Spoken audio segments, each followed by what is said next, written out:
Introdução ao estudo da pintura. O que é pintura?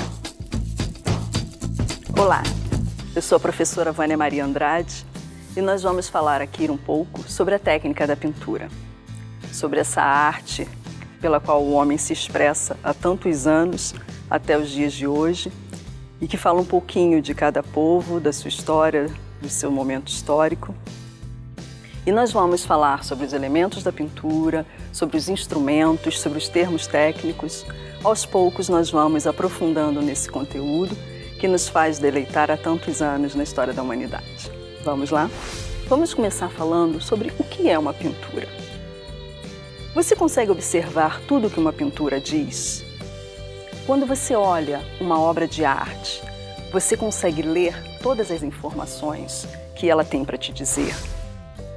Observe essa obra. Olha todos os elementos que estão representados nela. Que sensações que ela causa em você? Quais as cores que você enxerga nela? O que mais você enxerga nessa pintura? Quando a gente começa a se perguntar algumas questões a respeito de uma pintura, fica muito mais fácil da gente se orientar e descobrir tudo o que ela tem para nos dizer. É muito importante a gente aprender a educar o nosso olhar para aprender a ler uma imagem. E esse ato de ler uma imagem, de produzir arte, tem se modificado muito ao longo do tempo. E continua se modificando, e cada vez mais a gente descobre que uma pintura tem muito mais a dizer do que simplesmente aquilo que está retratado nela. Nós temos algumas questões que nós podemos fazer para nos orientar nessa leitura de imagem.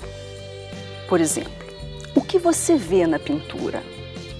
Mas o que você vê quando olha atentamente? Quais as linhas?